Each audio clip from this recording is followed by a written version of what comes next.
ഒരു ചിത്രത്തിൻ്റെ ഓഡിയോ ലോഞ്ചിന് വേണ്ടി 100 കോടി മുടക്കുക, അതും അങ്ങ് മലേഷ്യയിൽ. ഇതിലെ തന്നെ 4ാമത്തെ ഏറ്റവും വലിയ സ്റ്റേഡിയമായ ബുക്കിറ്റ് ജലീൽ സ്റ്റേഡിയത്തിലാണ് അങ്ങ് മലേഷ്യയിൽ ഇതിൻ്റെ ഓഡിയോ ലോഞ്ചിങ് നടക്കുന്നത്.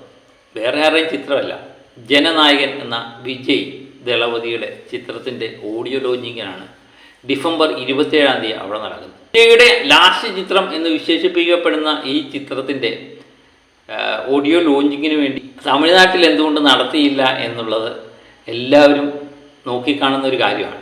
ഒരുപക്ഷെ കുറച്ച് നാൾ മുമ്പ് ഉണ്ടായ അപകടം തന്നെയായിരിക്കാം ഇതിന് കാരണമായിട്ട് പലരും ചൂണ്ടിക്കാണിക്കുന്നത്. അതുപോലെ വിജയ് ചിത്രങ്ങളുടെ പിന്നണിയിൽ പ്രവർത്തിച്ച എല്ലാവരും തന്നെ ഈ ഓഡിയോ ലോഞ്ചിന് പങ്കെടുക്കുന്നുണ്ട് എന്നാണ് കിട്ടുന്ന വിവരം. ഏകദേശം 85,000 കാണികളോടും ഈ സ്റ്റേഡിയത്തിലേക്ക് അണിനിരന്നു. അങ്ങനെ വമ്പനൊരു സംഭവമാകാൻ വേണ്ടിയാണ് ഇതിൻ്റെ അണിയറ പ്രവർത്തകർ ശ്രമിക്കുന്നത്. 100 കോടി എന്ന് പറയുന്നത് വമ്പൻ താരങ്ങളെ വെച്ച് ഒരു സിനിമ എടുക്കുന്ന തുക തന്നെയാണ് അല്ലേ. അപ്പോൾ ഒരു ഓഡിയോ ലോഞ്ചിന് വേണ്ടി 100 കോടി മുടക്കുക എന്ന് പറയുന്നാൽ നിസ്സാര കാര്യമൊന്നുമല്ല. അപ്പോൾ ഈ ചിത്രത്തിൻ്റെ പ്രതിഫലവുമായിട്ട് ബന്ധപ്പെട്ട വരുന്ന വാർത്തകളും ഞെട്ടിപ്പിക്കുന്നതാണ്. 250 കോടിയാണ് വിജയുടെ പ്രതിഫലമായിട്ട് വരുന്നത്. ദി ഗോഡ് എന്ന ചിത്രം 456 കോടിയായിരുന്നു വേൾഡ് വൈഡ് ആ ചിത്രം നേടിയത്. വിജയുടെ ലാസ്റ്റ് ചിത്രമാണ്. അതിലെ പ്രതിഫലമായിട്ട് പറയുന്നത് 200 കോടി രൂപയാണ്.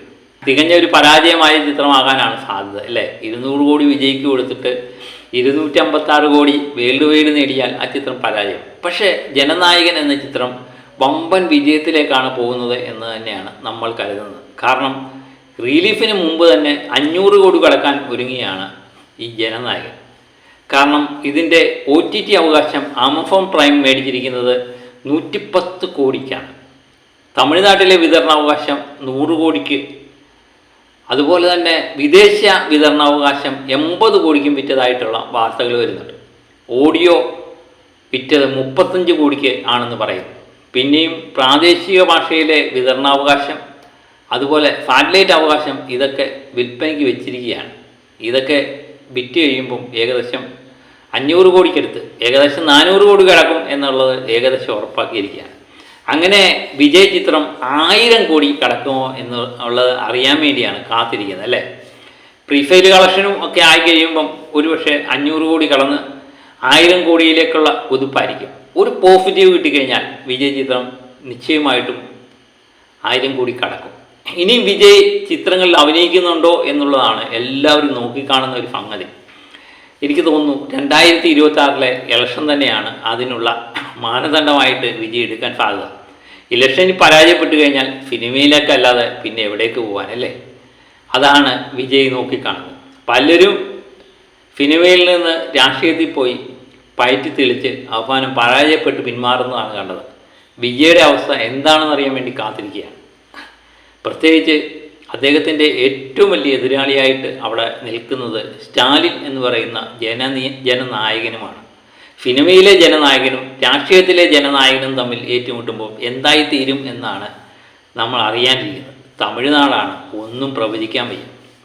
ഏതായാലും ജനനായകനുമായിട്ട് ബന്ധപ്പെട്ട് വരുന്ന വാർത്തകൾ ഇതൊക്കെ തന്നെയാണ്.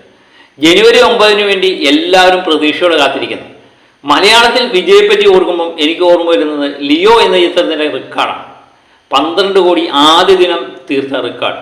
അത് നമ്മുടെ ലാലേട്ടൻ്റെ എമ്പുരാൻ വരുന്നതും വരെ അനിശ്ചിതമായി നിന്നു. അവസാനം എമ്പുരാൻ തകർത്തു കഴിഞ്ഞപ്പോഴാണ് മലയാളിയായ നമുക്കെല്ലാം ഒരു ആശ്വാസമായത്. വിജയുടെ പുതിയ ജനനായകൻ ഈ എമ്പുരാൻ തീർത്ത റെക്കോർഡ് തകർക്കുമോ എന്നറിയാൻ വേണ്ടിയാണ് എല്ലാവരും പ്രതീക്ഷയോടെ കാത്തിരിക്കുന്നത്. പക്ഷേ ഒരു കാരണവശാലും സാധ്യതയില്ല എന്ന് തന്നെയാണ് ഞാൻ കരുതുന്നത്. കാരണം ലിയോ റെക്കോർഡ് ഇടാനുള്ള ഒരു കാരണമായി അന്ന് തമിഴ്നാട്ടിൽ രാവിലെ 10 മണിക്കായിരുന്നു പടം റിലീഫായത്. പക്ഷേ ഇവിടെ രാത്രി 12 മണിക്കൊക്കെ കേരളത്തിൽ റിലീഫായതുകൊണ്ട് പാലക്കാട്ടൊക്കെ വിജയ് ആരാധകരുടെ തെള്ളിക്കയറ്റമായിരുന്നു. അങ്ങനെയാണ് ഇവിടെ ഏറ്റവും വലിയ കളക്ഷൻ നേടാൻ പറ്റിയത്. പക്ഷേ ഇന്ന് ജനനായകൻ ഒരുപക്ഷെ എല്ലാ പ്രദേശങ്ങളിലും ഒരുപോലെ റിലീഫാകാനുള്ള സാധ്യതയാണ് കാണുന്നത്. എല്ലാവരും പ്രതീക്ഷയോട് കാത്തിരിക്കുന്ന ജനനായകൻ 1000 കോടി നേടുമോ?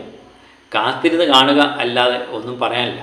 ഒരുപക്ഷെ വമ്പൻ പരാജയത്തിലേക്ക് നീങ്ങാം, അല്ലെങ്കിൽ ഒരുപക്ഷെ വമ്പൻ വിജയത്തിലേക്ക് നീങ്ങാം.